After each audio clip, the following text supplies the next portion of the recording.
Hello, and thank you so much for joining us. Apologies for the delay. We had some funky stuff going on the tech side on my end as I get my studio together here, but delayed and not denied here as we swing into our Smackdown post show. We thank you so much for being here on this beautiful Friday night. Get in those super chats. Get in those humper chats. I know we're delayed, but you don't need to be with your support. You can hang out with us. Please leave a thumbs up on this video as well. It'll help us in the algorithms. And of course, subscribe to FightfulSelect.com. So much going on in the world of wrestling. We've got PLEs coming up. We've got pay-per-views coming up. We've got more contract news coming up. A TNA release that was granted earlier today. All sorts of stuff going on. But to talk about SmackDown and to hang out with me this fine evening, we've got Alex Cardoza as always. Alex, how are you? I'm so happy to be here today. Listen, a couple things went great today. I went to my very first Halloween event out here. Okay. Things are starting to ramp up here in the Carolinas. Fall in the South is something different, man. It's like a Hallmark movie. And the most important thing, my friends, is let me just rip this off right here, is that, we went early voting today. Boom, Hell I got yeah, my you sticker. did. Hell Got my yeah, sticker. you did. All right. Over 300,000 strong for early voting. Record-breaking numbers. Make sure you go out there and do your business, my friends. Absolutely. Get out and vote for sure. Listen to whatever podcasts you want carefully. I won't say too much more about it, but we're going to get into some SmackDown. I hope you all have been well. I just wanted to also say thank you guys so much for the support. I know I had posted yesterday that my uncle had passed away, and you guys were so awesome about sending in some love. He dealt with schizophrenia his whole adult life. So Wow. If you care to make a donation, there are a couple of really great charities out there. I know some people had DM'd me when I had posted a couple links to the schizophrenia and Psychosis American Association, I believe it is, that they made donations, and that just meant so much to me. I know there's a lot going on in the world right now with natural disasters and just people everybody knows that needs help. So the fact that anybody bothered means so much to me. So thank you so much. I just wanted to thank you guys off the bat, and also just wanted to thank the crew that is here. I skipped the ROH post show because I was a little sad about it, and I had so many people stepping up and checking in today. Our graphics team, our editorial team stepping up and things that I normally do. So just very thankful for the team here at Fightful as well. But happy to be talking about some wrestling. Tim McFowell starting us off with chats here saying, I didn't hate tonight's show and Rampage looks boring. So here to support Bangs and Clav Connections. Condolences, Kate. Well, thank you so much, Tim. Tim, always so supportive of us. I really appreciate the condolences and the kind chat from you, but we actually have a lot to dig into. I thought this show was a pretty good show again. I thought last week's SmackDown was really great. I didn't love the bait and switch on the Carmelo and Andrade thing. That's kind of a bummer, but we did see, of course, Jey Uso returning to SmackDown, which was a big deal, and overall some great development. And I gotta say, it felt like tonight was a statement episode about what they're expecting tag team wrestling to be in WWE moving forward. Never been a problem with the talent, but you got to have the booking to back it up. So that's what I'm waiting to see. But two really great tag team matches on the show tonight, Alex. Yeah, different, I might add, because it's been a struggle bus. Boy, howdy has it, yeah. For this whole division, but we're here. We're gonna talk about it. I personally, if you don't mind me throwing this in there, I thought the show had a lot of it felt like a wave, a lot of ups and a lot of downs. If you know what I mean, a couple things happen here and there. Yeah, but we'll get to it. This is what the show's all about, my friends. That is what the show is all about. So hang on for this ride with us. Of course, the biggest news probably coming out of the show, Motor City Machine Guns making their long-anticipated debut. So very exciting, speaking of beefing up that tag team division. But let's start from the beginning here. We get the Jey Uso return hitting kind of off the bat here. You're getting, of course, Bloodline bookend of tonight's show per usual when you have the pieces around to do it. But we get an acknowledge me and Solo saying that you're looking at the present and the future, your bloodline and tribal chief. Solo has created a bigger and stronger family and bloodline, and there's nothing that Roman or Jimmy can do about it. And he says, we get Jay coming out, which was, I think, an anticipated surprise. It wasn't so obvious, but if you watch Raw, you could kind of see how they're probably weaving things back and forth. I would be shocked if the Bloodline 2.0 didn't eventually cost Jay his IC title, but I love that Jay acknowledges here that Jimmy came to Raw and he didn't want any part of it, but he did want to kind of go after Solo and talk about what's going on with the Bloodline. He just didn't want to do it through Jimmy because why would they be on good terms, right?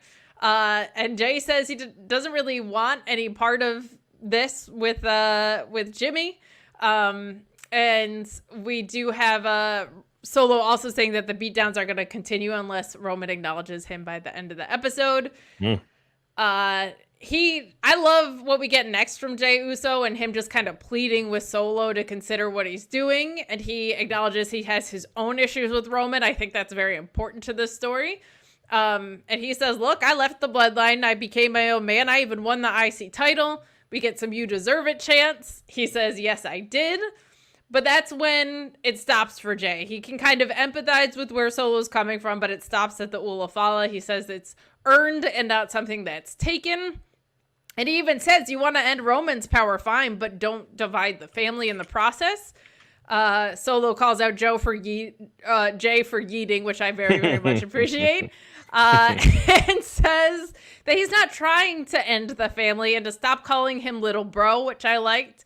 He said that they have the Bloodline in place, but he's the tribal chief now. It says, are you in or are you out, basically? And Jay says, why'd you have to go and get all these other pieces, the Tongans and, of course, Jacob Fatu, if you're trying to unite the Bloodline? There's a reason they stayed away from Jacob, and he's going to have to knock his ass out, which I liked. That almost felt improvised, which I thought was cool. But I kind of liked this. I love particularly Jay saying, yeah, I wanted to get to the Bloodline, but I didn't want to have to do it through Jimmy. I don't have any regard for him, but I do have things to say about this situation. And I also like Solo saying, look, I wasn't trying to break up the family. I have this whole family here. And then kind of the counter from Jay saying, if you were trying to keep the family together, why'd you run out and get all these other pieces? So I thought a strong way to open this. And Alex, the question that everybody wants to know, yeet or no yeet? I'm gonna yeet tonight. Okay. I'll tell you why. I don't want to yeet on anything right now. So what I do want to say is this. Everyone, what is the one thing that everyone loves to watch on television as of late? Even through the last maybe 10, 15 years. And I'll answer that for you so you don't have to think too hard, my friends. It's reality trash TV, right? We love families coming after each other. We indulge in shows like Real Housewives of New Jersey, New York, California, whatever, and so on and so on, right? So we like to be a part of watching a family go through a struggle. We do. And that's what we're seeing. We're seeing a family that has been divided for the better part of the year now, and we're watching all this unfold. So we're eating it all up. I'm eating it all up. I'm okay with it. When he looked at Jacob and said, and you stop looking at me because I'm going to punch you right in your mouth. I was like, well, maybe I've said that once or twice to someone, so I can relate. Especially in family. I feel like because Jacob Fatu has been this silent centerpiece almost, like this has been something that's really productive. And I feel like the reactions for Jacob Fatu are so hot that it made a whole lot of sense for Jay to call him out in the process. But you know, normally I don't go to ad breaks this early in the show, but I got to say, like, if you want to yeet, but you have no yeet, if you need a little bit of help with your yeeting, if maybe you're not yeeting as long as you want to be. Oh shit. You dealing with a nosy mailman all up in your business about what you're ordering, what you're getting? Well, Don't worry about it with BlueChew.com and the code FIGHTFUL. It ships discreetly. Discreetly. Fortunately for you, because the mailman's going to want to know what's going on. He's going to be delivering that mail to your house. He's going to hear all these sounds. He's going to be like, what's going on there? Well, I don't know, because this package doesn't say anything, but I have a feeling the package in there is saying something, and it will be, because of BlueChew.com and the code FIGHTFUL. Same active ingredients as Viagra and Cialis. Helps get you that main event performance and confidence. And you get your first shipment free when you go to BlueChew.com and use the code FIGHTFUL. Like I said, same active ingredients as Viagra and Cialis, but much more affordable and in a chewable. Take their online quiz, and then when approved, it ships straight to your door. My gosh. BlueChew.com and the code FIGHTFUL. Mind your own business, mailman. Sean Ross Sapp shooting on the mailman in that, my goodness. But, I mean, when the segue's there, I have to go to that. I'm sorry it was early, but the And yeet or no yeet. Even if you have a problem shooting. No, I'm just kidding. Oh, God. We're adults here, friends. We are. It's Friday night. We have fun over here. Loosen up. You know, have yourself a drink. Pop a Blue Chew. Let's go. We do have some more love rolling in from you guys. Thank you so much. Bad Robot saying, hello, favorite post show. Well, hello, favorite robot. Would just like to say I love Batista for no reason in particular. Yeah, same here. But kind of bums we won't get the dream match, Pretty Deadly and Motor City Machine Guns, but save it for Mania. Love to you both. We're going to talk about the tag action that we got tonight, but it was nice to finally see Pretty Deadly back in the ring. I know Alex is excited, not just for the in-ring, but the fashion, but kind of what I had said last week about Chelsea Green. I think one thing they've done very well with these more comedic or silly characters, which I am a proponent of in wrestling when we're laughing with them and not at them, is let them show out in the ring so that we can do that, right? Like, the dumpster jokes probably overstayed their welcome with Chelsea because I'm sure she showered at some point in between, but like, she also got to show out in that match, so that allows us to let us take them seriously as performers, but not take their personalities too seriously. And I think that is good stuff. Tim with another chat saying the Bloodline is finally getting interesting again, and so is Jay. I'm no yeet, but only because one of the most interesting characters during the OG Bloodline has been one-dimensional. Things are turning. Yeah, I am in full agreement with that. I felt like they took Jay from being one of the most interesting characters in wrestling, I mean, ever. Because he was there from the beginning of the Bloodline stuff to kind of the end of where Roman started handing things off with Cody a little bit more. And I found that frustrating because I liked the layers. So when they disappeared and we just kind of got a fun entrance and him being silly, like, that's less for me. Do you feel like we're on our way back to maybe a more in-depth Jey Uso now that the story's kind of picked back up here?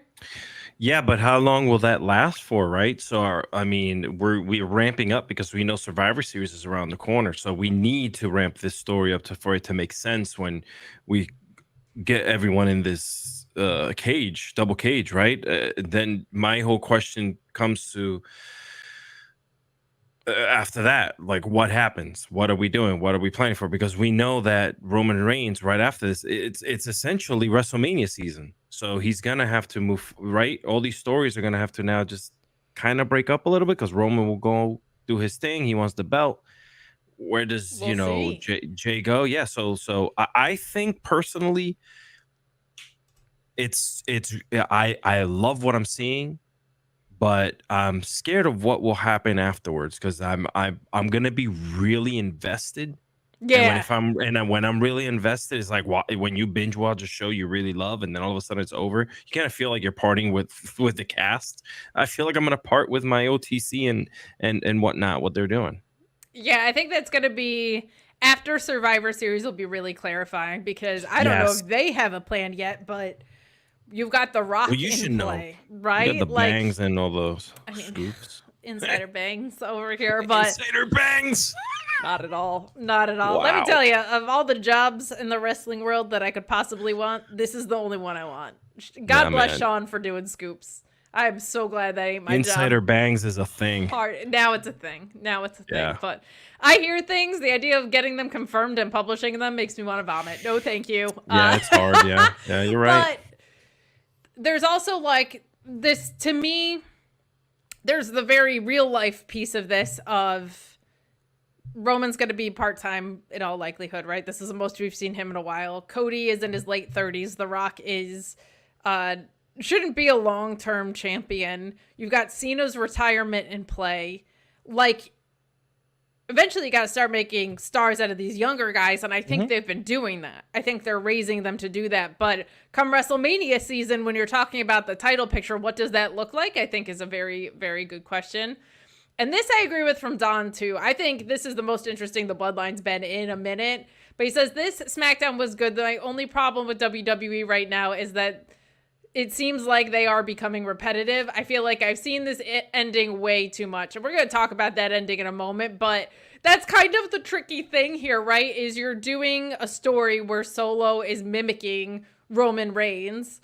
And to appropriately do that, you're kind of retreading some of the same ground that we've already seen, right? I think building to Survivor Series makes this all a little bit more interesting, but it does make the week-to-week feel a little repetitive. Little repetitive. Thank you so much for all this support out the gate. For sure. Very much appreciated. So let's move on to our first match of the night. We have DIY beating the Street Profits and our favorites, Pretty Deadly. We love Pretty Deadly around here so much. So nice to see them back in action. And I like DIY winning. I liked a lot of this triple threat. I like getting to see, Pretty Deadly in action and them reminding us how good they all are. Way too many schmozzy finishes still going on. And this was one of them. This one at least has a purpose. I will say that. This is a little less paint by numbers, but you have Montez Ford making a pin the same time as you have Ciampa taking a pin, but obviously only one of them is legal, and that's Ciampa. So DIY gets the win, and they kind of start acting a little bit heelish here, and the Street Profits being set up to maybe chase around, I think is a good thing, but there's some wrestlers that I look at and I say I would simply make $1 million with them if I had them on the roster. Montez Ford is one of them. In ROH, it's Trish Adora. In AEW, there's a few. Takeshita was definitely one of them. He's getting pushed now. In WWE, Montez Ford is one of those guys. If they're going to stay faces as a tag team, that's fine, but you got to create some really compelling tag programs. Obviously, with Motor City Machine Guns coming in, there's all sorts of interesting stuff. And we do get to DIY and Motor City Machine Guns being set up. Makes me think DIY is turning heel out of this. And Alex, of all the dream matches that are there, you're kind of kicking off with one, right? DIY versus Motor City Machine Guns is something that if you told me 10 years ago, give me something you want to see, that would be on the tag team list of things I want to see. So good and bad with this. I'm not one for schmozzy finishes, and we got a few things there tonight, but I thought the match was great, and I was just so glad to see Pretty Deadly back in the ring. Yeah, you know what? It's been a minute. It's been a minute. I don't like the way my boys are getting played. You know what I'm saying? I want them in more I know that they're being used a certain way. I know that they're there to be a certain way, but they're so good in the ring. And I guess I'll give it time and see where it goes. But I think that they have the ability to hold the tag team division. I mean, they're freaking charismatic as hell. You can build stories around them. They remind me of the early days with Fandango and Tyler Breeze. His name. Tyler Breeze. How good were they, Fashion man? Files. Oh my god! And then it just poof, disappeared. Kind of did. There's this continual thing that we talk about on the show, and I cover NXT, so I understand I might be more invested than some people, but the NXT handoffs have not been good, and that is not just with singles competitors. You've got Agreed. Carmelo being heated up finally. You had Braun Breaker, who was around the main roster before the official draft even, and he finally got pushed. But pretty much everyone else has not really been. Tiffany was kind of before that wave too. I guess you could make an argument for her, but man, they've got to get better at those handoffs. I think they are, because if you're watching NXT now, you can kind of see where the handwriting's on the wall with a few people that'll be called up next and find places where they could go. But Pretty Deadly seemed like a victim of that for a little bit. And while they are silly, they do have like a very high potential, I think. Yeah. The same way with the Outrunners or MXM on AEW, I feel like them winning some really prominent matches, maybe even a title, and then just getting wrecked by a really badass team.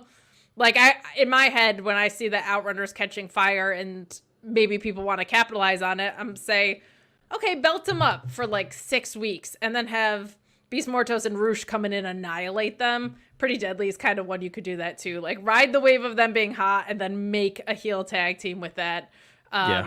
But I'm with you. I would love to see some sustained momentum for Pretty Deadly as well. But seems like we're heating up the tag division, which Tim says money's for tag team wrestling and DIY versus Motor City Machine Guns. I think the good to come out of this is that DIY really needed something fresh. Like, the tag team title reign was so underserved to how good they are. I prefer Ciampa as a heel just because that's just my preference. And I feel like the good of this is we get that dream match pretty much off the bat, right? I mean, can't hate on that. So some good stuff there. Do you have an affinity for Motor City Machine Guns, or are you more like... I'm learning as I go. I was not a TNA watcher. I haven't really been since and I wrote this online since maybe 2006. I think I lost touch with everything that was happening there, Sure. and it's just hard when we're already watching 15 hours of wrestling to kind of try to keep up with anything else outside of what quote unquote mainstream is, Sure. So but I am like a good professional wrestling fan and media entertainer here on Fightful. I use the Jugal machine. Started reading up, and they have an illustrious career. This could possibly be their final hoorah, and I'm here for it.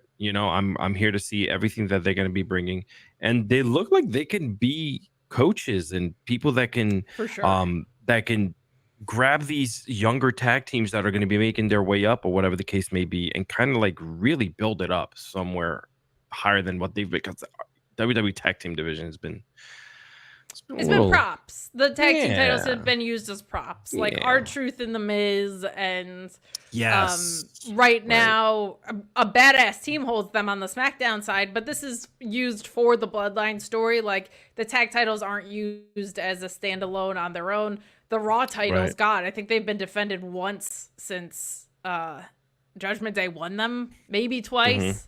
Rough. It's rough on the tag team front. So I'm so excited for the talent that's in this division. But to your point, we got to get the booking followed up here. For those of you who don't know Motor City Machine Guns, you probably do if you're nerdy enough to watch a wrestling podcast. But inviting all fans in as we can. I'm not nerdy enough. Your background of your studio begs to differ, sir. But I will say, wrestling nerdy specifically, I think Motor City Machine Guns are largely credited with being formulaic and such an important part of foundation of modern tag team wrestling. So when you see guys like the Young Bucks, most notably, they had some really incredible rivalries before AEW was even a thing.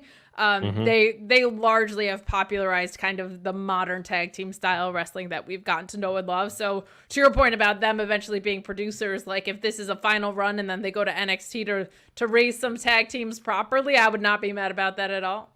Be mad about that at all. So we move on to Nia, who's confronting Bayley and Naomi here. Tiffany Stratton is out due to alleged illness, which I thought was a fun wrinkle in the story to throw out. Nia calls out Tiffany for tending to what's going on the Raw side, paying attention to Liv Morgan and her greasy boyfriend, which I thought was a very, very funny thing for Nia to throw in there. And she says, well, I guess we can't have this match tonight because my partner isn't around. And because Nick Aldis knows how to run a damn show, Nick Aldis says, we've got a pretty deep roster here on the women's division of SmackDown. I think you can go and find another partner. So I thought this was good. I think they did a good job kind of continuing to subtly sow those seeds of dissension. And I feel like the Nia title reign has been very effective for her. Pretty effective for the division as far as talent rotation. I would like to see them freshen it up a little bit because Bayley's been hanging around it for a really long time. But Tiffany's obviously a huge part of this. We saw Chelsea Green and Piper on the periphery of this for a little bit, right? So good for Nia, good for the division. Probably one of the better paced stories that they're telling with this kind of Tiffany Stratton slow burn. So I had no problem with this. And we said get more women on screen. We get to see Candice LeRae later. What did you think of just this segment? We'll talk about the match in a minute. Yeah, I like you. I enjoyed it, and I'm waiting to see. You know, I think they should slow burn the Tiffany thing because we still have 3 more months left in the year, and if as pieces start moving, and they're gonna want to start 2020. Where are we going? 2025 somewhere. I don't. I know, crazy, pay attention right? to what year we're at. I know we are 25 years out of the year 2000. I want everyone to understand that. Makes me feel so old. Yeah, but let it burn. Like, why do we need to rush things in professional wrestling all the time? Like, why can't we just be a little patient, especially with something like this where Nia has been doing the best work? Of her career for sure. Yeah, of her career for sure. I will say this, and this is not something I thought I would say about WWE even a year ago. Not everything has to be long-term storytelling, though. Like, we are seeing almost exclusively long-term storytelling, I think, except for the mid-card title picture on Raw. But, like, kind of everything has slow burns, and everything, in my opinion, and this is something that I'm seeing a lot of in all of wrestling,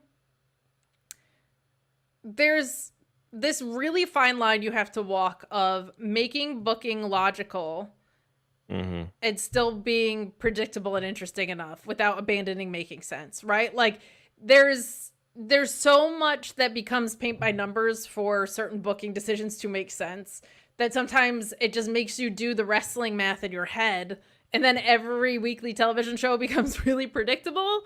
So I would like to see them challenge that a little bit more, and I would also be okay with, like, some stuff maybe not being so long term. Like, the fastest moving thing I think we have on SmackDown is a best of 7 series, and that's been going on for a while. So do you feel the same way I do? Like, I like having these overarching stories, but I'm like, I could actually use a little bit more movement on the short term side, which I never thought I'd say with WWE.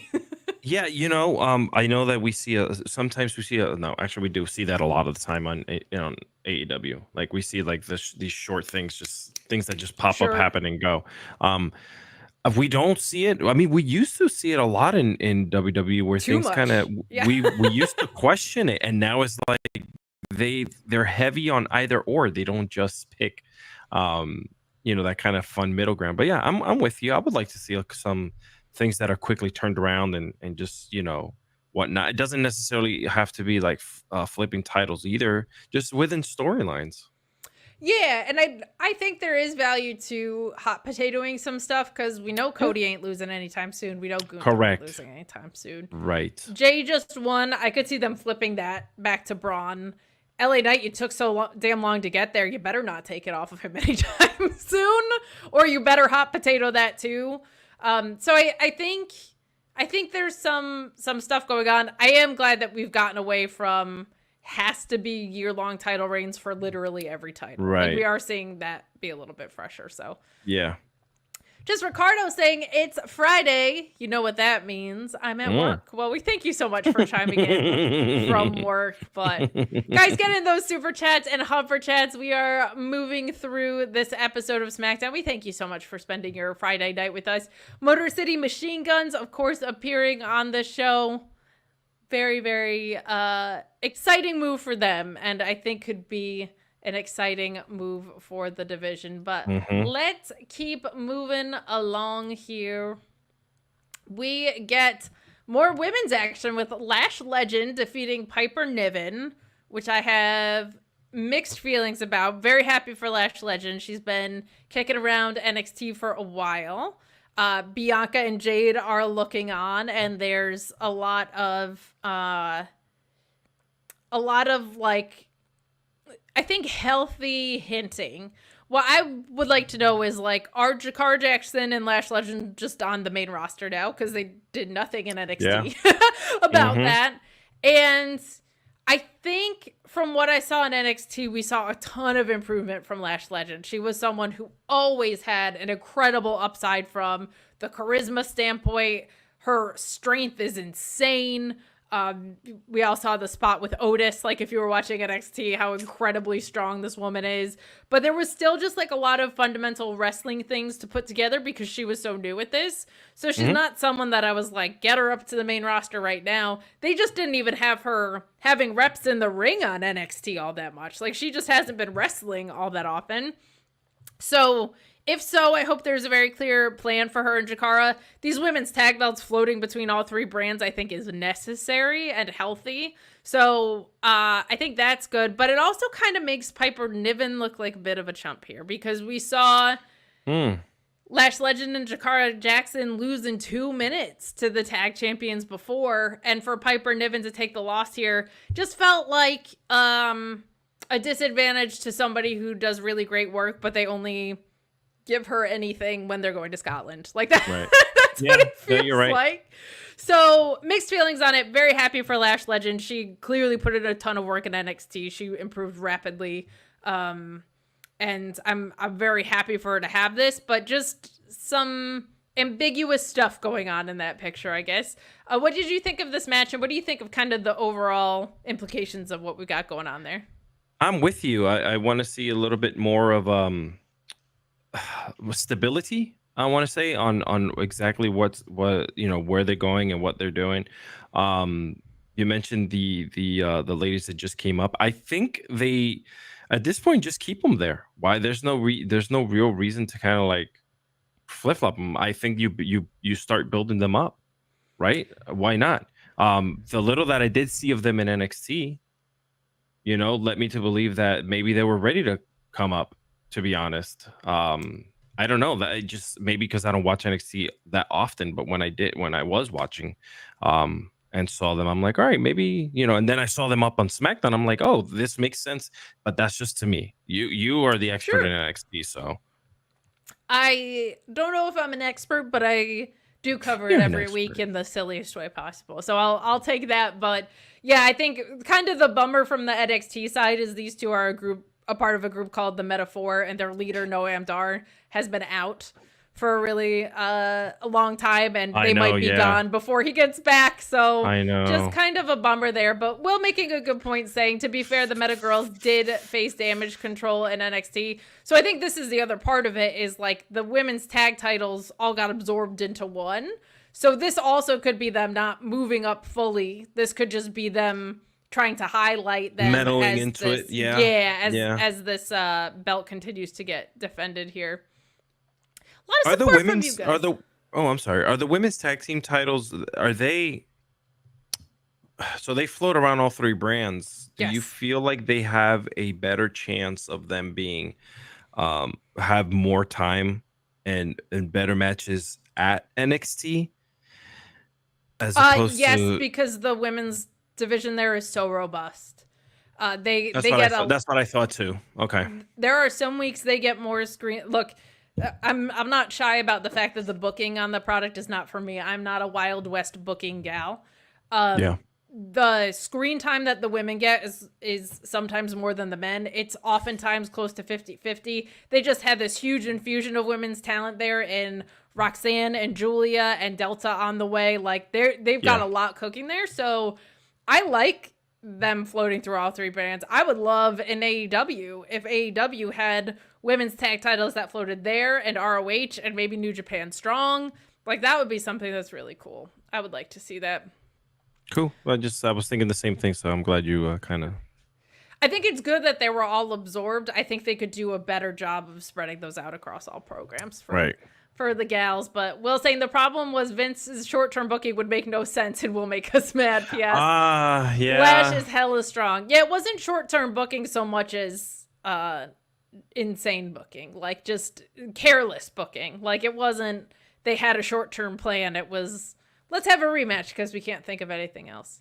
I always compare it to, if there's any South Park fans in the chat, the manatee idea balls that they would have for the Family Guy episodes. Yes. That's what Vince's booking felt like toward the end. It was the manatee idea balls. More support from you guys. Thank you so much. Me Norma saying, hello, Bangs Clavicle Conglomeration, the BCC over here. Acknowledge your original tribal beef. Now let's crank. I made my own tortillas for brisket tacos. How was wrestling? I love that. I can't take that. I acknowledge your tribal beef. That is. Throw up the ones. Throw up the ones. We love Meat Normus around these parts. That's going so many ways in my head. I already played the Blue Chew ad. We can't. No, I know. No, it wasn't even like this. Just beef. God. The tribal beef, baby. I can't look at meat the same way again. We love Meat Normus. He's so supportive. He's the best. Yes. Bad Robot saying there's a difference between long-term storytelling and stories that take too long to tell. It's good having a balance. Not every story needs 4 months. I've been saying that across all my wrestling post shows for every brand for a while. There's a difference between long-term storytelling and dragged out programs. Like some of the Judgment Day stuff, I'm like, can you have them defend the titles ever on Raw?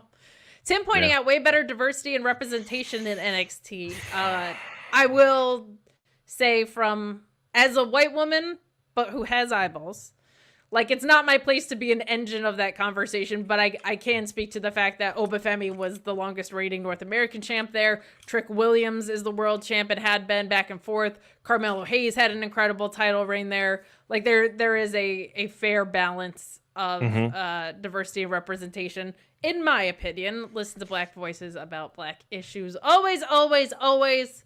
Guys, thank you so much for the chats. Word. Let's keep it rocking and rolling with, oh my gosh, people might hate me for this. I thought this Cody promo was the most boring thing I've ever heard in my life. Oh my God.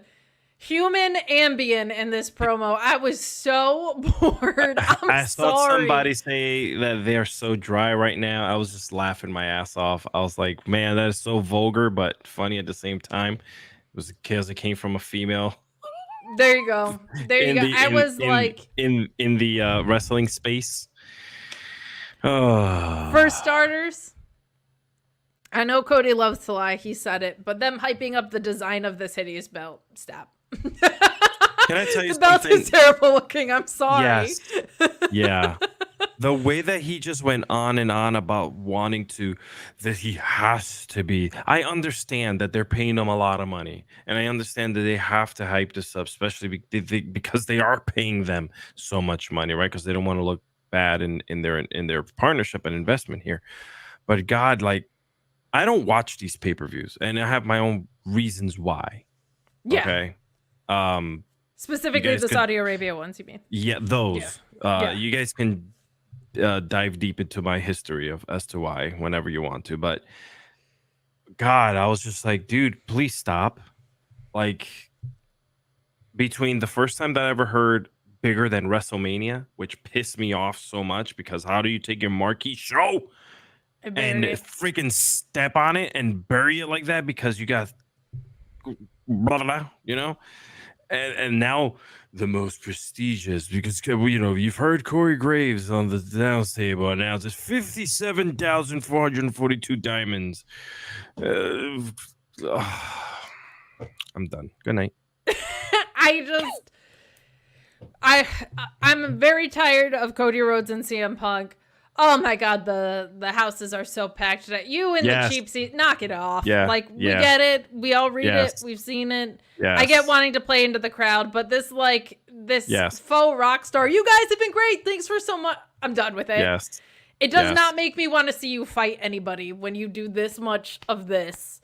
My Kingdom pun intended, for a Cody promo that doesn't involve like a history lesson or mentioning his family. And to his defense, I don't think he was the problem here. I think it was really poorly written and really boring. And this title doesn't really mean anything. Like, let's be so for real, okay? I know. Like, this title doesn't mean a lot. But on Raw, you had a pretty healthy exchange between Gunther and Cody. Gunther not here tonight, but like he barely said anything about Gunther. He kind of put him over, but this like, I have to tell my 3-foot-tall daughter that I won this completely meaningless shit. Oh my God, dude, stop.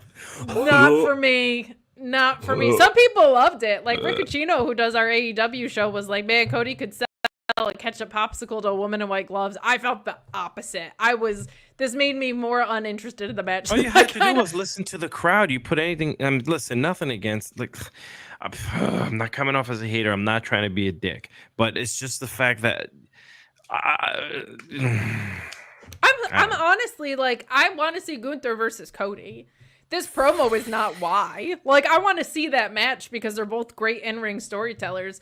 But I thought the promo on Monday, where Gunther kind of said, yeah, man, I don't really have anything bad to say about you. Sure. He was like, you're bad at picking friends because look at what Kevin Owens did to you. But, like, you back up your shit. Like, that's less is more. Less is more, and Gunther gets it. Less is more. He goes out there, he tells you that's it. It's so helpful when it's two guys that are great at wrestling instead of fighting about bracelets or whatever. Like, right. And the nickname Butch and like these, like, your world champions should have respect for each other. But I have to tell my family about the proud lineage of this belt that is completely superficial for a very specific set of shows. So special, in fact, that they already had a belt that has never been defended. That was created years ago. This I thought was outright bad, and I don't think it's Cody Rhodes' fault. I think it was poorly written, and I think this just was, I don't know what you would have done with it to make it better, but yeah. But this is really it from Bad Robot. Cody eliminated Gunther from both Rumbles. Pay that off. Wrestling is not that hard. Sure. Yes, the first time around, they basically had a match between the two of them at the end of Royal Rumble.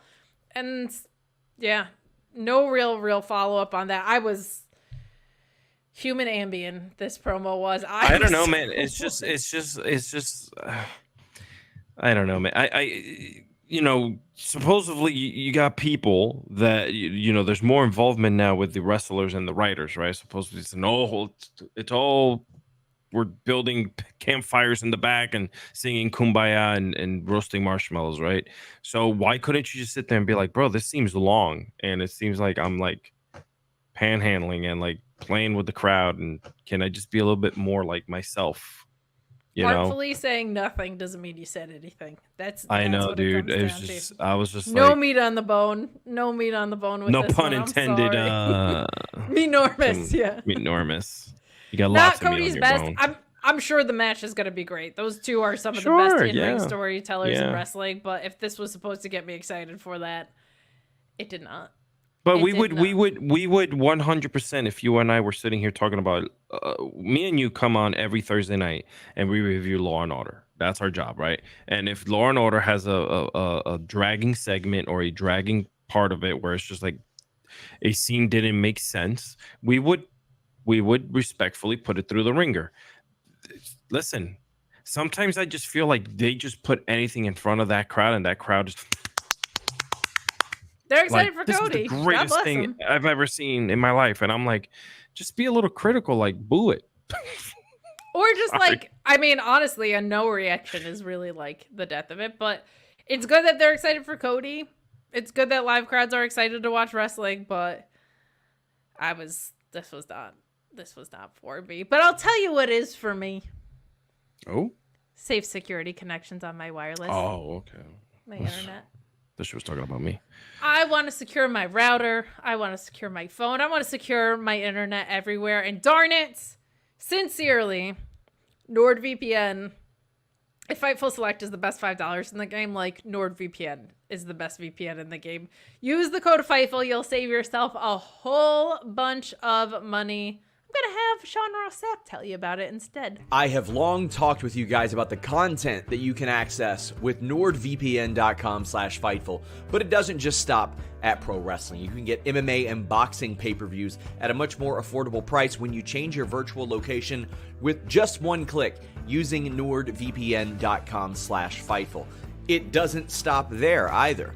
Football games. Man, if you want to check out those out-of-market football games, you don't have to spend hundreds and hundreds of dollars. You can get nordvpn.com/Fightful and just change your virtual location. How about baseball games? They make it harder than ever to actually watch baseball games. It is a task, not with nordvpn.com/Fightful. They got everything you need, in addition to all the threat protection and security that comes with NordVPN. But if you want that content, nordvpn.com/Fightful is right for you. Sincerely, one of the best partnerships that we've ever had here. You can save so much money, especially if you go multi-years. They're the best to us. Please let them know you found out about them through us. They're sincerely just such a wonderful partner to us and such a wonderful service to use. Strongly, strongly, strongly recommend. But guys, we are moving along with SmackDown. Get in those super chats. Get in those humper chats. We've got plenty more to talk about over here. We get this KO promo with Randy Orton confronting Nick Aldis. Kevin Owens doing what he does best. We have him. Sorry, I got distracted by our visitor here. I didn't know if he was popping on quite yet, but this will not be the thing that Alex Pulowski has to complain about. But KO saying, he's frustrated with WWE for telling him not to show up. He's sick of Cody Rhodes, which I tonight was very sick of him, but I love the complexity of the relationships that he's had. He is more effective in his car with a cell phone than most are with a mic in front of a live crowd. He's just the freaking best at this. He always justifies his heel turn so well. I love him incorporating the very real contract buzz that he has going on right now. Wrestling Observer had reported, I don't think we've confirmed that he's re-signed with WWE, but stay tuned to FightfulSelect.com to be sure about that news. But I loved this. And then we get Randy Orton confronting Nick Aldis after Orton had turned on KO, which KO had also referenced in the promo that he had cut. I love all this. I think this is stuff that's making the most sense. I'm just honestly kind of surprised that this is Randy Orton as a babyface for as long as he's been. I would have thought he's the guy to turn heel. He works so well as a heel. But what have you thought about this entire through line we've been getting? I'm with you. Wait, are you going to bring in Alex? Hold on. You can bring him in. So everything go away. I'll bring in Pulowski. We'll get his thoughts too. Yeah. Sorry about that. Wait, what? I completely lost my chain of thought when I saw the screen go blank. What are my thoughts on? Sorry. KO, Randy Orton. Oh yeah, everything. Yeah, no, I don't. This whole promo that he did in the car and wherever he was at, it was dope. Yeah, I really enjoyed it. I think that first of all, this matchup between him and Randy could get really ugly fast. Yeah. I see these two pounding the living flesh off each other. And I'm here for it. And I think this is the side of KO that I like the most. I like the promo that they put out. I didn't think, people were saying that it just was cheesy. Oh, he resigned and this is why, he's no. This was good. This is the KO that I like.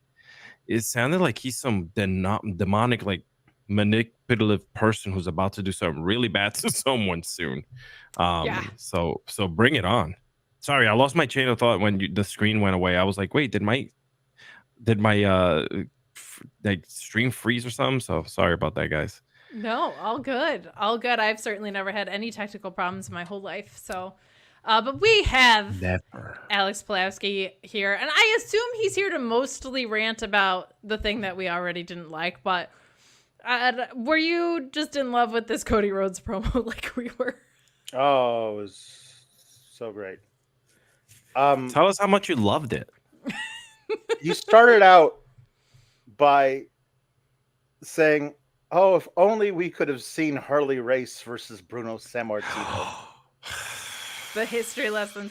And if only we could have seen Nick Bockwinkel versus whatever. Like, he's comparing the top champions of the 70s and 80s in rival promotions who did not do business together with the Monday guy and the Friday guy of the same show at the same time. Don't forget Goldberg and Stone Cold. Equal. It's like we didn't get to see Harley Race versus Bruno Sammartino, but we do get to see the miracle of miracles, Cody Rhodes versus Gunther. In Saudi Arabia for a fake belt. In the history of wrestling at a Blood Money show. It's very funny that he decided to make that but he also said, I'll tell you why I really want to win this title that means nothing. So my daughter will love me for it. Like, if you distill everything that he said down, it was like, my daughter will have more pride in her father because he went to Saudi Arabia and wrestled for the bedazzled belt, and won it in a match that means nothing. Honestly, I would like nothing more than for Liberty Rhodes to come out 15 years from now on a podcast with their dad and be like, "Dad, honestly, I could not have cared less whether or not you won that match. Keep my name out your mouth from now on." with me just deciding. Hear me out on this. More about stuff. Hear me out on this. Cody loses and Liberty comes down and slaps him. That'd be good. That'd be really. That's good. That's good. That's good. But that wasn't even the thing I didn't like the most on this show. Oh, what was that? They guaranteed that the Game 7 match between Carmelo and Andrade is going to be the worst one of the 7. Yeah. Why would you do that? Why would you do that to yourself by inserting a special guest referee? Whoever wins, it's going to feel tainted. This is also the fourth LA one Knight of these. Doesn't get involved in that match. There's no way he does it. And if he doesn't get involved in that match, then why is he the referee in the match in the first place? It's a dumb idea. Don't do that. Between SummerSlam and now, between all three brands, isn't this the fourth special guest referee match that we've had? Yes. That is too many times. 2 at NXT, 1 at SummerSlam for a Raw match, and now 1 for a SmackDown match. Too much for me, because that's also one of my least favorite stipulations. But it always makes the match more about the referee. Yeah. Than it is about the guys fighting, because you were a millisecond slower on the count on that guy than you were on me 3 minutes ago. I'm going to get in your face, then you're going to do your finishing move to me. And but I especially after the last couple of matches, because those were some of the best TV matches on WWE that I've seen in 5 years. And then let's make the 7th one basically inconclusive. Yeah. Because it doesn't matter who wins, because LA Knight's going to pick the guy who wins, basically. I agree. Bad. But this is the thing I think I spoke with Kate about when this all started happening, right? It's like these matches that when they find lightning in a bottle, they tend to F up in a certain way. With it. Yeah, and it's always been like that. The Claudio and Sheamus best of 7. Yes. That that was great, and then ended up, now we're the bar. Now we're friends again. Right. So they always find ways to tinker it and overdo things, by the way. So Alan Jeanette saying this match will result in a 3-way at Crown Jewel. Probably. Right. Yeah. Probably. Tim I McFarlane. absolutely would not put it past after a 15-minute match, having LA Knight hit a BFT on both guys and then just walk out. Agreed. And then Nick Aldis making a triple threat. And LA Knight saying essentially what he said tonight. I already beat both these guys twice. Why am I wasting my time? Yeah. Tim pointing out that Cody's not even a good wrestling historian when he's being a historian, saying Bruno and Harley did wrestle each other on June 15th, 1973 to a 1 hour draw, and that belt is awful. Stop lying, Cody. It's a bad example to Liberty. It is. It is. And I'm sorry that Cody didn't check Cage Match. Come on, man. CageMatch.net. It's right there. It's right there. But for you. hey, if you enjoy seeing Alex be sour and you want to see him be sour, but guess what he's being sour about, much like Cardoza down here, he does not watch the Saudi Arabia shows. He doesn't feel comfortable doing so. But what we do instead is I watch the shows, and then we do what we call a Sands of Blind review, where behind the paywall on Fightful Select, I plant 3 lies into the show, and Alex has to guess where the lies are. We go match by match. He has to decide where's the lies, where's the truth. So it's one of our most popular things that we do back there. It's so much fun. Such a fun format to do a review with. And Alex has an alarmingly high rate, so I need to get better about my lies. I'm not like Cody. It's not fun for me. If I do well this time, I'll just be guessing good.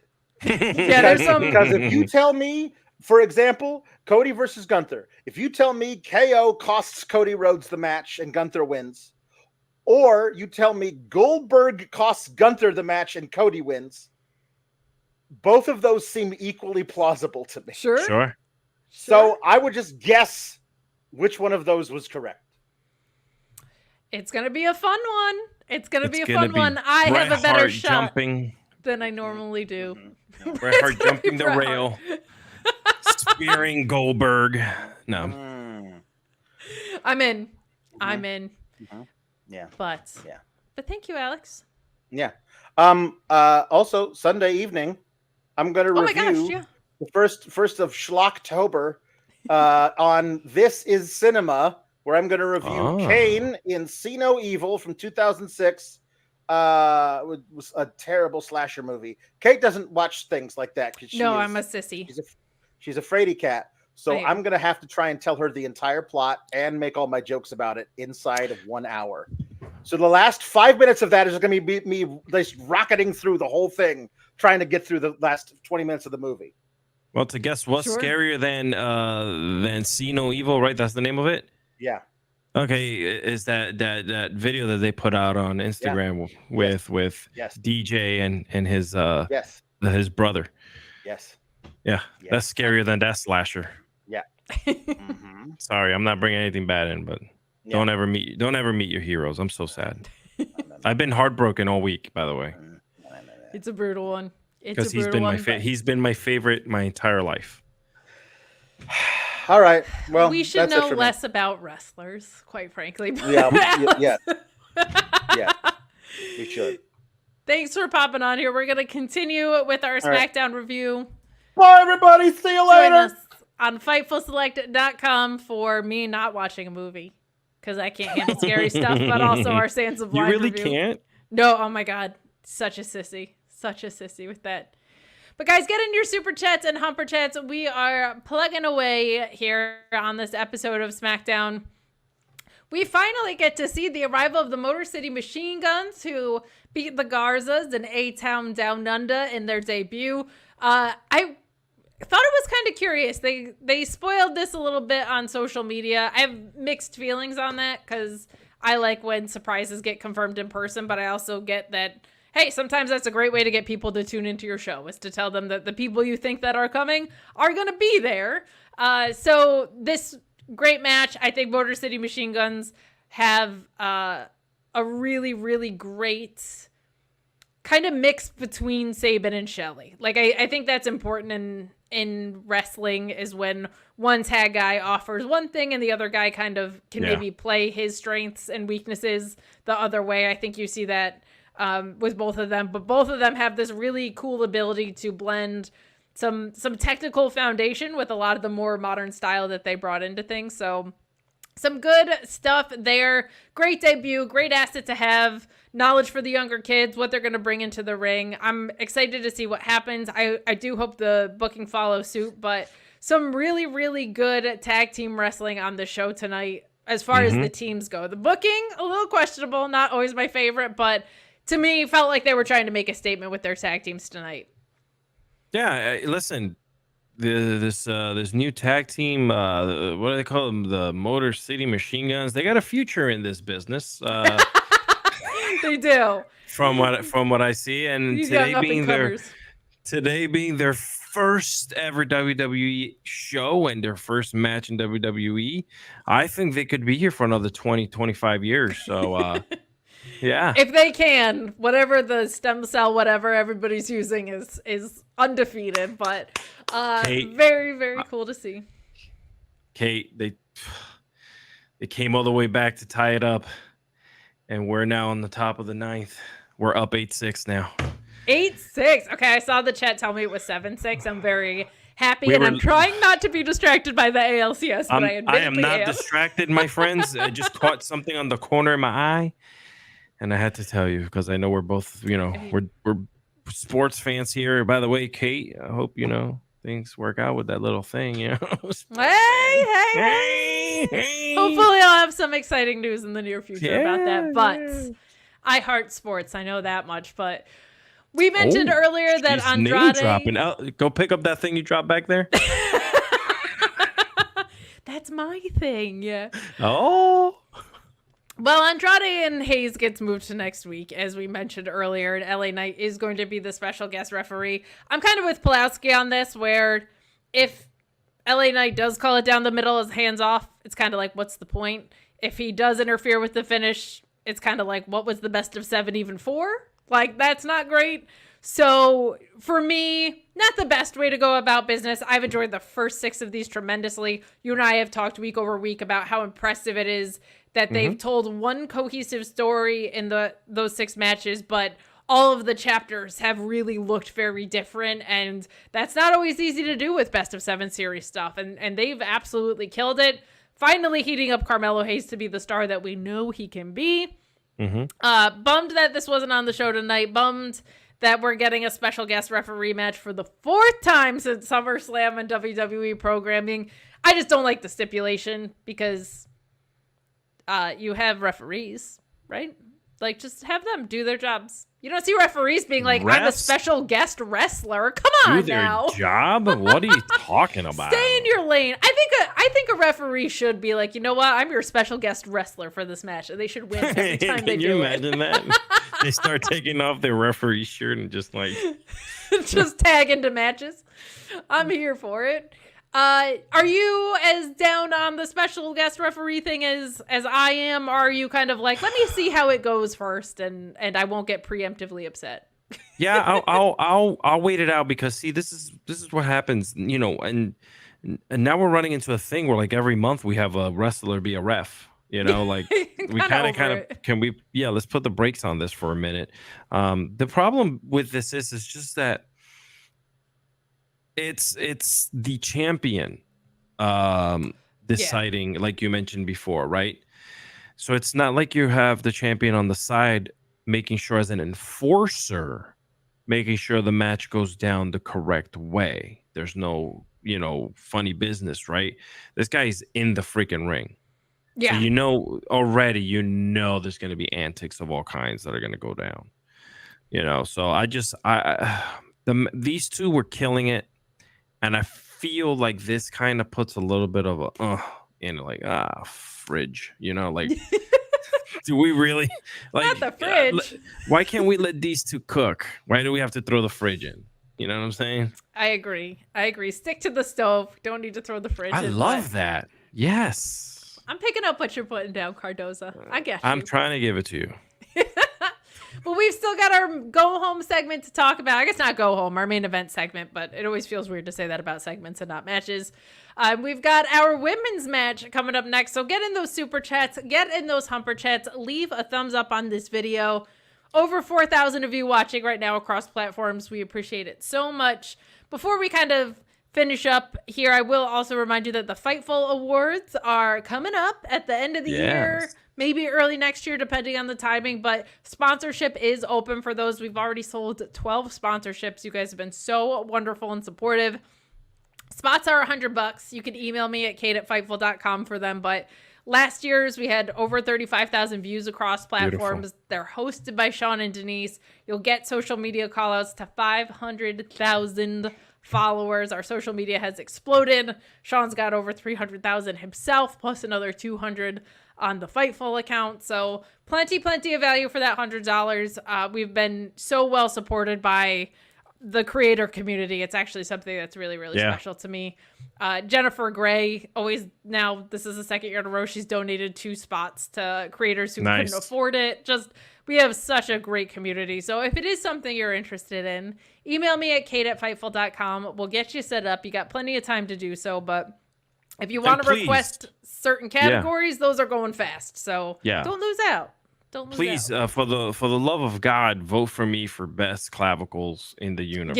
Okay, like this is, it's a must. Like, I'm trying to impress my parents and show them that 40 years into this life, I finally I made it. I've made it, and I've amounted to something greater than just, you know, saving the world when I was in Iraq. The military defending the country is cool at all, but have you seen this guy's claves? Mom, have you seen my claves since I was born? Look at these. Sincerely, though, another reason to subscribe to Fightful Select, that is where the voting happens. So I think we've kind of hit the nail on the head. I say we, like it wasn't just Sean's idea, but having subscribers be the ones to vote keeps kind of some of the riffraff and the tribalistic voters out, which I think is good. And I feel like both years that we've had them have been pretty balanced. I think last year's more so because the products were a little bit more even. So I'm excited to see what comes from this year. So head over to FightfulSelect.com if you want to get in on those voting ballots. But Nia Jax finds a partner, and she comes up handy. We've got Nia Jax and Candice LeRae defeating Bayley and Naomi here. Naomi's eating so many L's, man. They got to start counting for something. I'm hoping we're getting a heel turn here. But I like seeing Candice LeRae on my TV. It was kind of weird that they dunked on their own speed title. Like, there was a line in the promo that was, "It won't even take me 3 minutes to do it." I'm like, you're kind of making fun of your own speed program there, but okay. Very, very happy to see one of the most talented women's wrestlers in the whole wide world on my screen in Candice LeRae. We talked about freshening up the top of the women's division because they're on both brands. Feels like there's a very big drop off between the top and the middle. A little less so on SmackDown, very much so on Raw, but nice to see efforts like this to keep some names feeling fresh up there. What did you think of this match? And are you kind of getting itchy about Naomi like I am? I need her to turn heel or to do something that makes these losses mean something. Yeah, the women, I think I told you this last week. I said it the week before. I feel like they're doing some of the best work right now. They really are. They're putting a lot of effort into absolutely everything they're doing. I'm such a big fan of what, yes, the WWE is giving them the platform, the stage, but they still got to go out there and perform and give you something to believe in. And when I know Nia's not a face, but I'm still behind this run, man. Like, she's really we're behind her. I think this is the best work of her career. She's getting to showcase herself for sure. Naomi, I don't know if maybe all the losses will lead to something else. You know, whether a brand switch or brand switch or whatever, but it doesn't make sense to kind of bring someone a bright star like her into the mix and have her in these matches against Nia when you have a strong women's locker room that you can bring in these other ladies out here to kind of challenge for the title or even just be part of like this tag team match or whatever, you know, like it's not needed. I don't think that she needs to be lose. And I understand wins and losses. It's pro wrestling. We understand someone's in the back saying, "You're going to go over today," you know, and they're like, "Okay," you know, so especially in that voice. Yeah. You're going to go over today. You're going, okay, go. So you're Waffle But wins House. and losses should matter. You know what I mean? Sure, And I don't mean that only winners can be in top programs, but the losses need to be productive ones. Yeah. Hangman Page right now in AEW kind of should be losing because he needs to spiral like a maniac who has death behind his eyes. Like, I'm fine with Naomi losing if it's gonna matter. Yes, if it's gonna matter. So like you know, and even I'm sorry, and even like Naomi to me, I love her bubbly spirit, and I love how, you know, she's always down to have a good time. But I feel like in the ring, you know, especially with so many losses, it should matter to her. Like, it should be playing head games with her a little bit, and it should be, some things should not be done, like standing on Naya in the corner, dancing and jiggling it, or whatever she was doing. You know, like, I think that should have stayed out of this match. I know it was a tag team match or whatever, but it still shouldn't be a place because you still ate that L. You know what I'm saying? I agree, and we were talking about long-term stories and short-term things. This is something that could be a shorter term if they are turning her heel, because it's taking forever for them to do it, and they could use that for her. So Sure. So I'm with you there. There are 2 heel champions, so that makes it a little bit trickier. But I think you're leading to a feud with Naomi and Bayley if she does turn heel. So, like, this is an example of something that could be moved along, which would make me very, very happy. But, guys, we're ready to talk about our main event segment. Get in those super chats and humper chats. Last call for those. I thought the chat that we got earlier that said good but repetitive was kind of where we're at with this for me, too. I liked the beginning of this, and then that darned numbers game kind of always catching up is getting a little exhausting, but I get it. It does make sense, so I prefer things that make sense to things that don't make sense. Yeah. But Roman comes out. He says he doesn't see how this version of the Bloodline is stronger, and he says that he promised his father he would fix this. I loved that. I thought that was really, really nice emotional touch from someone who's clearly a face now. Yes. He says that he wants to restore the Bloodline. He wants gold for everyone's. He wants paydays from the heavens, which anytime someone hints at the pay window, I love. Like, I started watching wrestling in 2009. I love to go back and watch older stuff. So the idea of the pay window just like pops me for nostalgia for a period that I didn't actually watch wrestling, but I love references to pay windows. And Roman says, how do we do this? How do I make it right? And Solo says, easy enough. You just have to acknowledge me. And Roman does. Yes. And the crowd chants, no. I love that the crowd, like, even though this isn't always for me, the crowd on the edge of their seat, just being like, so just living and dying by everything Roman Reigns does is undeniably so much fun. But then Solo follows up and says, you have to acknowledge me as your tribal chief or else. And Roman says, or else what? he pops at him. I think he got frustrated. I think, you know, and this is what I mean. Like, the family drama plays out, right? Here he is trying to, like, tell you, like, let's bring the family together, bro. Like, what are we doing? And you're coming out your face. Loved that. Loved the... Roman Reigns is so good at assigning equal weight to good things and bad things. So when he kind of pops like this, it really does stand out. Yes. And I love that about his delivery. So I love Solo's follow-up here, too. A lot of people haven't loved this run from Solo. I think the last few weeks especially have gotten really, really good. And his promos, when he has someone to play off of, are particularly strong. But I love that he says, see, you never changed. You always just wanted to be the tribal chief. And because you haven't changed, I ain't changing either. I thought that was such a great heel justification for behaving the way that he did. I think it points out that the only reason Roman Reigns is a face is because he went away for a while and came back, and he hasn't really changed his behavior. I loved that. And then we see Jimmy Uso being dragged out by the Tongans and Jacob Fatu as like the sacrificial lamb. He got his ass beat backstage. And you have Solo going for the Samoan spike and the rest of the Bloodline coming in here. Roman fights off everyone, which I never like that Super Cena-y stuff.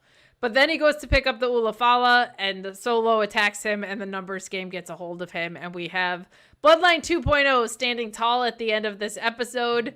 Is a little repetitive from what we've seen for the past few years, but I appreciate that it all made sense, and it's just very fun to hear the crowd be so invested. Yeah, you mentioned something about the repetitiveness of it. Man, it kind of does, especially with the numbers games thing. It does suck, right? But it's the lead up to the build up to what's coming. And unfortunately, we have to live through this now with the freaking again. Now it's just reversed. Now the Bloodline 2.0, 2.5, whatever they are now, are pretty much the ones taking the OTC playbook and using it and turn the tables around. Agreed. And we're gonna see this happening, my friends, until Survivor Series. We're gonna be seeing this, and even when Jimmy and Jay and everyone's in there, then you got to start thinking the group is still not complete. You're missing players. We just 2 weeks ago we saw someone show up, put the count down to 3 or something like that, and give them the finger and walked away. So what did that all mean? So there's a lot still left to kind of try to figure out. Unfortunately, like I said before, I think we're just gonna have to live with the numbers game and threading that same playbook for a while. Well, Survivor Series is coming up. Jey Uso noticeably absent from the end of this too. He's not out there to save Roman Reigns. Yeah. Which I liked. I liked that. I liked that Jey still has plenty of hesitations. He doesn't like Roman, but he doesn't like Solo either. Like I kind of like he's going to need to be warmed back up into things. So we will see. We'll see what's to come. I'm intrigued to see if Cody's on the Survivor Series team. I'm intrigued to see if there's people we haven't seen on the show yet, or if Sami Zayn makes his way back over, or whatever that looks like. I'm excited that my Yankees have won, so yeehaw to that. We almost fumbled it there at the end again. He kicked the freaking ball as it was rolling towards him over at second base. That would have been disastrous. Was so good this entire postseason, and now it's like there's only so many times. There's only so many times you can go to the well and have it be perfect. But I just want to say this: we're kind of in the same pattern as we did in 2009 when we won the World Championship. Back then, we lost Game 3 on the road. We lost Game 3 here on the road. We struggled a little bit to win that series. We're kind of doing the same thing again, but in 2 days' time, we'll be in the World Series, my friends. That would be nice. I would like I'm calling it right now. I don't care what anyone says. You can bookmark this right now as I'm saying it. Even though Aaron Boone seems like a lukewarm glass of milk as a manager, I would like this team. No, he's fiery. He's good. He's good. He's lukewarm with a little bit of chipotle sauce in there or something. I'm so sick. What do you want him to do? I would like him to discipline his team when they look like idiots on the base paths and keep getting caught in rundowns for no reason. Before we get out of here, are you a basketball fan, NBA fan? Not really, no. Oh, okay, then never mind. Well, for years I've been, and I'm going to say it anyway. For years I've been saying the Knicks have been soft, right? And I said that their head coach Thibodeau, who was with Minnesota and with the Bulls, was one of my favorite coaches because he looks like he'll beat the crap out of you, and he does. And he tells his players how it is. Well, the Knicks hired him, and now the Knicks are good. Oh, there you go. So maybe you have a point, but I like Boone. I don't know. Boone to me seems he's all right. You know what I'm saying? Makes one of us. But guys, we're gonna wrap it up here. Cardoza, you even have it labeled in your thing here of where people can find you, but you're on IG, you're on Threads. I know it's always reversed. Yeah, you guys can find me as the little white thing says right here at the bottom. And if for anyone who's listening, it's Alexis Cardoza on Threads and IG. Those are my mainstays right now, especially when it comes to texting apps. I've been 99.9% away from that other place with the bird that died. And I do want to say this. Listen, the holiday season is ramping up. Come check out my new show. That was pretty jolly. We got a very special guest coming up here in the next couple of weeks. That's going to show up on the pod. Or show, whatever you want to call it. You can go to thatwasprettyjolly.com where you can subscribe to listen to it via podcast or watch us on the YouTube. Only True Clavicles, yes. Only True Clavicles. I love it. The only True Clavicle. Guys, you can follow me at Miss Kate Fabe on social media. If you're interested in those Fightful awards, shoot me a DM there if you want. But you can also catch me on this channel every Tuesday, Thursday, and Friday doing your NXT, ROH, and SmackDown review. Wednesday at the Mark Order podcast, talking all things All Elite, and Mondays behind the paywall with your Fightful Select Sour Graps review. As Alex said, Sunday evening, we'll be doing me listening to him talk about horror movies because I'm a sissy and can't watch them. And we will also have your Sands of Blind PLE review there as well. So have a safe and wonderful wrestling weekend. We'll see you guys next week.